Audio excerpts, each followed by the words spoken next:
گھبرائے ہوئے پریشان حال انسان نے درخواست کی کہ محمد میرے لیے دعا فرمائیے، میں بہت سنگین جرم کا ارتکاب کیا ہے میں نے زمانہ کفر میں، جب میں کافر تھا تو مجھ سے بڑی سنگین غلطی ہوئی۔ آقا نے تسلی دی کہ زمانہ کفر کے سیاہ داغ اسلام کا آب حیات دھو ڈالتا ہے، جب تم مسلمان ہو گئے ہو تو تمہارا ماضی نہیں پوچھا جائے، تمہاری سابقہ غلطیوں کو نہیں چھیڑا جائے گا۔ وہ کہنے لگا حضور وہ غلطی ہی ایسی ہے کہ میں پریشان رہتا ہوں۔ یتیم مکہ نے پوچھا کہ ذرا ہمیں بھی تو بتاؤ وہ غلطی کیا ہے۔ اس نے عرض کیا حضور میں نے اپنی بیٹی کو زندہ دفن کیا تھا۔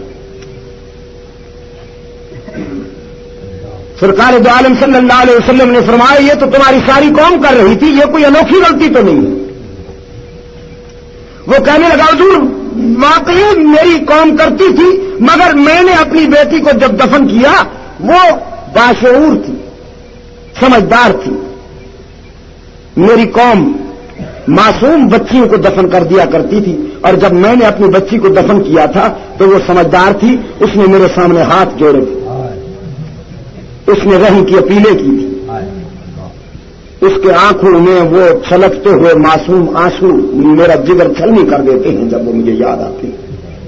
اور اس نے ہمیشہ کے لیے دفن ہونے سے پہلے چلا کر کہا تھا کہ ابا رحم کر، لیکن میں نے اسے خاموش کر دیا۔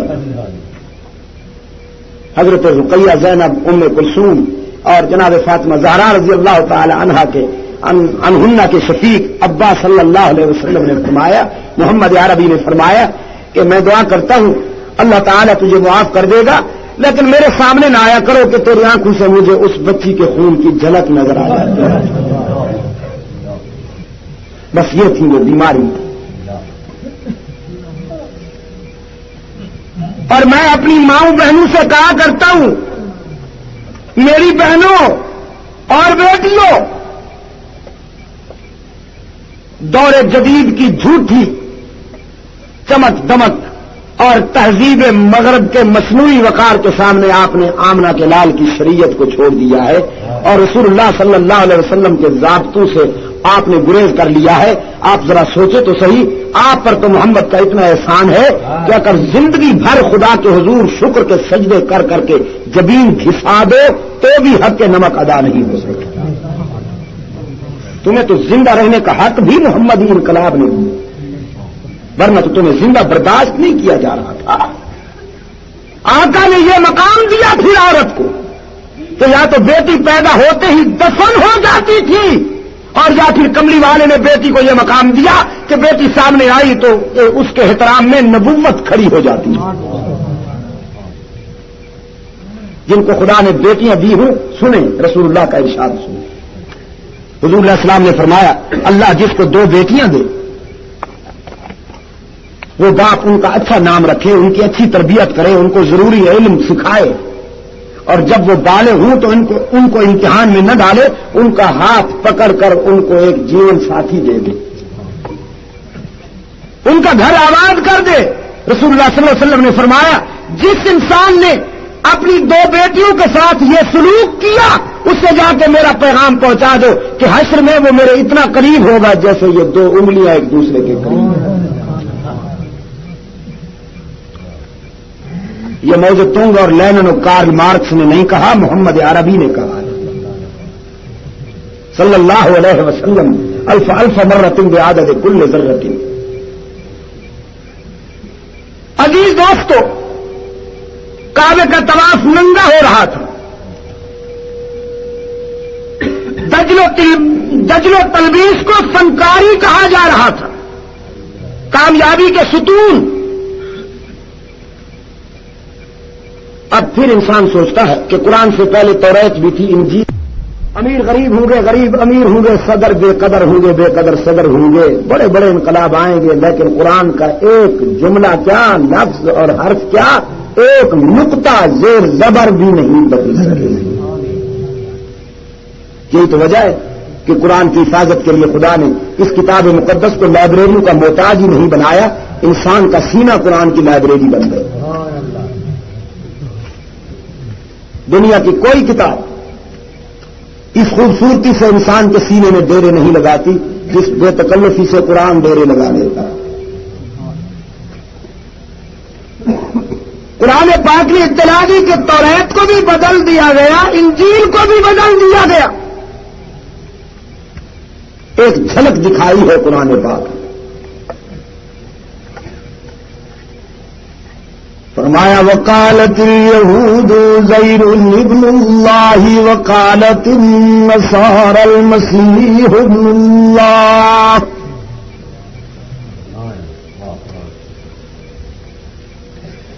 بدبخت یہودیوں نے اللہ کے نبی حضرت عزیر علیہ السلام سے جاہلانہ محبت کی۔ نتیجہ یہ نکلا کہ انہوں نے اللہ کے نبی کی انسانیت کا انکار کر دیا، بشریت کا انکار کر کے پیغمبر کو خدا کا بیٹا کہا۔ اسی طرح جاہل عیسائیوں نے بھی حضرت عیسیٰ علیہ السلام سے محبت کی اور فرط جہالت میں بے تکی محبت کرتے ہوئے انہوں نے بھی حضرت عیسیٰ علیہ السلام کی انسانیت کا انکار کیا۔ انہوں نے بھی جناب عیسیٰ علیہ السلام کو خدا کا بیٹا بنایا۔ کوٹ فتح خان والوں، مجھے یہ ذرا بتائیے کہ جب یہودی اور عیسائیوں نے اپنے نبیوں کو خدا کا بیٹا کہا اور ان کی انسانیت کا انکار کیا، بندگی کا انکار کیا، تو یہ سب کچھ انہوں نے محبت کی وجہ سے کیا یا دشمنی کی وجہ سے؟ محبت کی وجہ سے۔ بالکل صحیح جواب۔ دشمنی ہوتی تو انکار کر دیتے، مانتے ہی نہیں۔ لیکن جاہلوں نے مانا تو صحیح، بے تکی محبت کی۔ اور ایک بات کہوں آپ سے، انسان جب بھی بھٹکتا ہے محبت کی راہوں میں بھٹکتا ہے، دشمنی میں نہیں۔ اس لیے کہ دشمنی درندگی اور بربریت ہے، حیوانیت ہے۔ محبت ہی ایک ایسا نازک سفر ہے جس میں بھٹکنے کا خطرہ ہوتا ہے۔ یہی وجہ ہے رسول اللہ صلی اللہ علیہ وسلم نے فرمایا، مجھ سے محبت کرنے والوں میرے ضوابط اور اصول اور قرآن کے نور کو سامنے رکھ کر چلنا، مجھ سے ویسے محبت نہ کرنا جیسے عیسائیوں نے حضرت عیسیٰ سے محبت کی۔ محبت کے آداب ہیں، اگر وہ آداب ملحوظ نہ رکھے جائیں تو عنوان بدل جاتا ہے۔ کیوں کوٹ فتح خان والوں، اگر کوئی شوہر محبت میں اپنی بیوی کو ماں کہہ دے، محبت میں بیوی کو والدہ صاحبہ کہہ دے، تو اس کے گھر اجڑنے میں دیر لگے گی؟ اور اگر کوئی ماں کو بیوی کہہ دے، نقصان ہوا کہ نہ ہوا؟ معلم انسانیت، تیری تعلیم پہ قربان جاؤں، تو نے ہمیں آداب نظر بھی سکھا دیے۔ سرکار دو عالم صلی اللہ علیہ وسلم نے ہمیں آداب نظر بھی سکھائے۔ کیوں کوٹ فتح خان والوں، اگر کوئی شوہر محبت میں اپنی بیوی کو ماں کہہ دے، محبت میں بیوی کو والدہ صاحبہ کہہ دے، تو اس کے گھر اجڑنے میں دیر لگے گی؟ اور اگر کوئی ماں کو بیوی کہہ دے،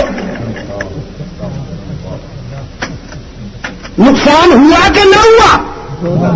معلم انسانیت، تیری تعلیم پہ قربان جاؤں، تو نے ہمیں آداب نظر بھی سکھا دیے۔ سرکار دو عالم صلی اللہ علیہ وسلم نے ہمیں آداب نظر بھی سکھائے۔ فرمایا بیٹی آئے تو رحمت کی نظر سے دیکھا کرو، بہن سامنے آئے تو شفقت کی نظر سے دیکھا کرو۔ آنکھیں وہی ہیں، آداب مختلف ہیں۔ انہی آنکھوں کے سامنے جب بیٹی آئے تو ارشاد ہے کہ رحمت کی نظر سے دیکھو، سامنے بہن آئے تو شفقت کی نظر سے دیکھو۔ انہی آنکھوں کے سامنے جب بیوی آئے تو حکومت کی نظر سے دیکھو اور جب ماں سامنے آئے تو اطاعت کی نظر سے. اور آپ بھی اسی طرح کیا کرتے ہیں نا؟ الحمدللہ. یا کہیں ایسا تو نہیں کہ ماں سامنے آئے تو حکومت کی نظر سے اور بیگم سج دھج کر سامنے آئے تو پھر وہاں چاروں شانوں چپت ہو جاتا ہے زمانہ. آج کل کے بعض ایسے نمک حرام بھی ہیں نوجوان جو ماں کے سامنے ہنہناتے ہیں اور بیوی کے سامنے منمناتے ہیں.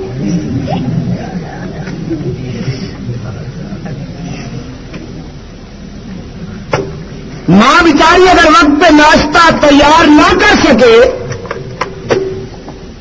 تو اس پہ قیامت گر جاتی ہے. اور اگر بیگم صاحب سے تیار نہ ہو سکے تو پھر برخوردارانہ سعادت کے ساتھ اس کے بجائے تعویلیں خود کرتا. بچہ سنبھالتی رہی ہوگی نا. میری پتلون کو اس طریقے آپ نے پرست کیا ہوگا نا, اس لیے دیر ہو گئی نا. دوستو فرمایا قضا ربک الا تعبدوا الا اياه وبالوالدين احسانا.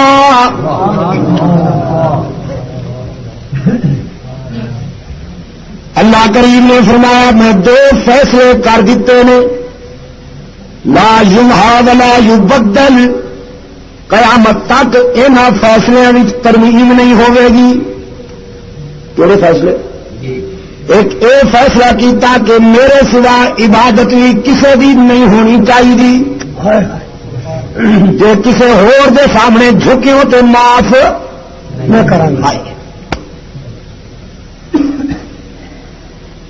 کوٹ فتح خان والو, ارباب علم و دانش, اللہ تو بعد جے کسی ہور دے سامنے جھکن دی گنجائش ہوں گی تو سب تو پہلے صحابہ اپنے آقا رحمت للعالمین دے سامنے جھک دے. رب تو بعد کوئی محمد عربی دی شان والا ہے کائنات انسانی کوئی نہیں. رسول اللہ دے مقابلے وچ کوئی ہے جڑا شان لے آوے؟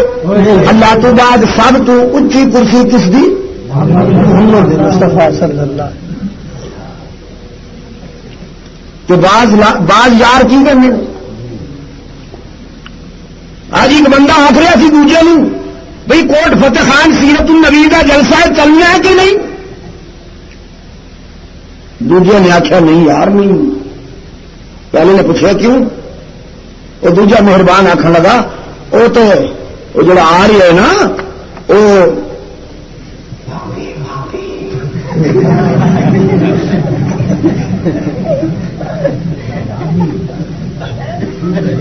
انہیں پوچھا اچھا وہ کی ہوں نے؟ وہ دوجا سونا آخر لگا نبی کی شان گھٹاتے ہیں. اور میں کہتا ہوں سنو سن میرا فریب خوردہ دوست, میرا برگلایا ہوا نادان دوست, سن میں تجھے بتاؤں میں کسی سے ڈرتا تو نہیں ہوں, ڈنکے کی چوٹ کہتا ہوں لکھ لو. سارے سنیں کہ ہم محمد عربی کی شان گھٹاتے ہیں, کوئی تعبیر نہیں کرتا, گھٹاتے ہیں. پھر لکھ لیجئے گھٹاتے, مگر مجھ سے پوچھو تو صحیح کہ کس سے گھٹاتے ہیں اور کس سے بڑھاتے ہیں. ہم حضور کی شان گھٹاتے تو ہیں مگر گھٹاتے ہیں رب رحمان سے اور بڑھاتے ہیں سارے جہان سے.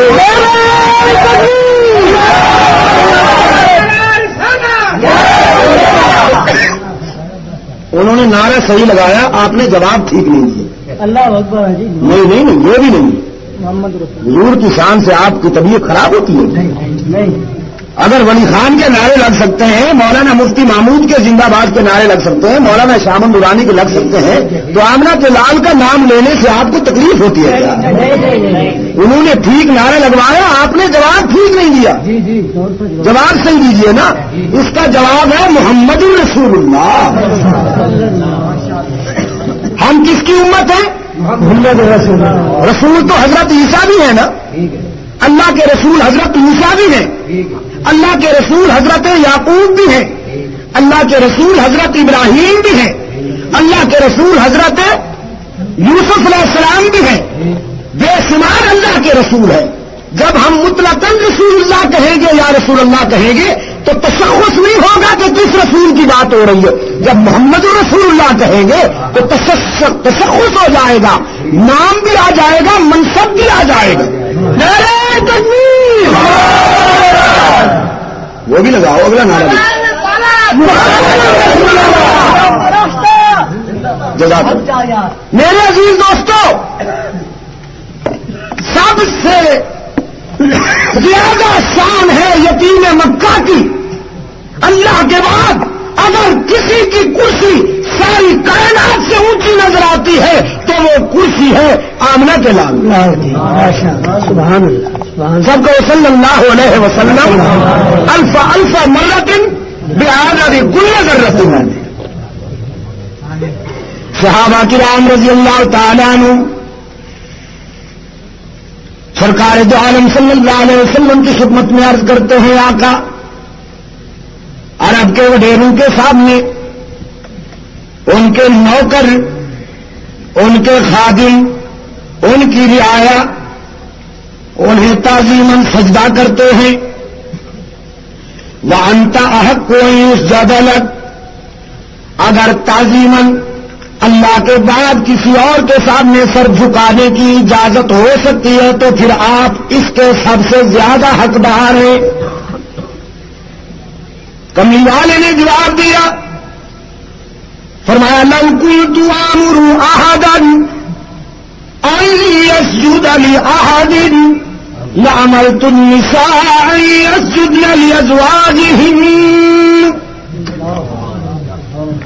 اگر میرے پروگرام اور میری شریعت میں کوئی گنجائش ہوتی اللہ کے بغیر کسی اور کے سامنے سر جھکانے کی گنجائش ہوتی تو میں بیویوں کو حکم دیتا کہ وہ اپنے خاوند کا سجدہ کرے, اور 14ویں صدی کے بابو کو اجازت ہوتی کہ وہ اپنی امپورٹڈ بیگم کا سجدہ کرے. لیکن رحمت للعالمین نے فرمایا کوئی گنجائش نہیں. بیوی خاوند کے سامنے نہیں جھک سکتی, بیٹا والد کا سجدہ نہیں کر سکتا, شاگرد استاد کا سجدہ نہیں کر سکتا, چھوٹا بڑے کا سجدہ نہیں کر سکتا, رعایا حاکم کا سجدہ نہیں کر سکتی, مرید اپنے شیخ کا سجدہ, باقی سارے رشتے رہنے دیجئے, امتی نبی کا سجدہ نہیں کر سکتا, ابو بکر محمد عربی کا سجدہ نہیں کر سکتا. رحمت للعالمین نے فرمایا میرا سبق یہ بھولنے نہ پائے کہ تمہارا سر اللہ کے در کے سوا کہیں اور نہ جھک سکے. ماشاء اللہ ماشاء اللہ. یہ فرمانے کے بعد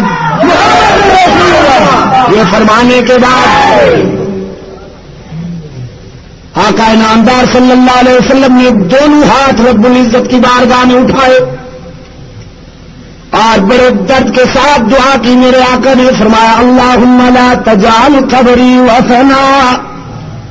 میرے معبود, میں نے انہیں تو بات بتا دی لیکن ہو سکتا ہے کہ آنے والی نسلیں میرا یہ سبق بھول جائیں, جہالت کے اندھیروں میں میری تعلیمات کو بھول جائیں. تو میرے معبود میں تیرے حضور التجا کرتا ہوں کہ قیامت تک میرے مزار پر بھی کسی انسان کی جبین کو نہ جھکنے دینا. سبحان اللہ. اور کوٹ فتح خان والوں ذرا بتاؤ تو صحیح کہ آقا کی یہ دعا قبول ہوئی ہے کہ نہیں ہوئی؟ اور جنہیں یقین نہ آئے وہ مدینۃ الرسول جا کر اپنی آنکھوں سے دیکھ لیں. دنیا کا کوئی مزار نہیں جہاں 24 گھنٹے پہرا ہوتا ہو. رحمت للعالمین کے مزار پر 24 گھنٹے مجاہد درہ لے کر پہرا دیتے ہیں. وہاں کوئی انسان سر نہیں جھکا سکتا. میرے دوست کہتے ہیں احساسات تعظیمی اور میں نے کہا میں بھی تو تعظیمی سجدے کی بات کر رہا ہوں, آپ نے کیا سمجھا؟ یہ جو صحابہ نے گزارش کی تھی سرکار دو عالم صلی اللہ علیہ وسلم کی خدمت میں وہ تعظیمی ہی کے بارے میں تھی. جنازہ پڑھتے ہیں یہاں لوگ مرا کرتے ہیں، لیکن باقی ساری نمازیں چاہے وہ فرائض ہوں یا واجبات، مؤکدہ سنتیں ہوں یا غیر مؤکدہ، مستحب ہوں یا نوافل، اوابین ہوں یا توابین، صلوات تسبیح ہو یا صلوات تراویح، کوئی بھی نماز لے لیں، باقی ساری نمازوں میں اگر سجدہ نہ ہو تو نماز نہیں ہوتی، اور نماز جنازہ میں سجدہ ہو جائے تو نماز نہیں ہوتی۔ کبھی اس فلسفے پہ بھی آپ نے غور کیا؟ اس فلسفے پہ آپ نے کبھی غور بھی کیا؟ میرے دوستو، اس کا فلسفہ یہ ہے کہ باقی ساری نمازیں جب انسان ادا کرتا ہے تو اس کے سامنے اللہ کی ذات کے سوا کسی کا تصور نہیں ہوتا، چنانچہ حکم ہے کہ نمازی کے آگے نہ گزرو تاکہ اس کے لنک میں فرق نہ آئے، اس کے رابطہ نہ ٹوٹنے پائے۔ باقی تمام نمازیں ادا کرتے وقت انسان کے سامنے محض اللہ کی ذات کا ہی تصور ہوتا ہے، لیکن جب نماز جنازہ ادا کرتا ہے انسان تو بیٹے کے سامنے باپ کی میت، مرید کے سامنے پیر کی میت، چھوٹے کے سامنے بڑے کی میت، رعایا کے سامنے حاکم کی میت، امتی کے سامنے نبی کی میت۔ اب یہاں پر اگر سجدہ کرے جو عبادت کا ایک اہم اور ناگزیر رکن ہے، تو سچ بتاؤ کوٹ فتح خان والوں، یہاں بھی اگر سجدہ ہوتا تو خدا کو ہوتا کہ نہیں؟ اللہ ہی کو ہوتا نا۔ لیکن اللہ کریم نے یہاں پر سجدہ گڈرا کیوں کر لیا، روک کیوں دیا نماز جنازہ میں؟ اللہ نے ہم سجدہ یہاں بھی تیری ذات کو کریں گے، کسی اور کو تو نہیں۔ رب کائنات نے فرمایا تم تو سجدہ مجھے کرو گے، لیکن یہاں میت کے سامنے جھکا ہوا دیکھ کر کہیں کوئی عیسائی اور یہودی یہ نہ سمجھ لے کہ مسلمان خدا کو بھی سجدہ کرتے ہیں، بزرگوں کو بھی کرتے ہیں۔ اللہ کا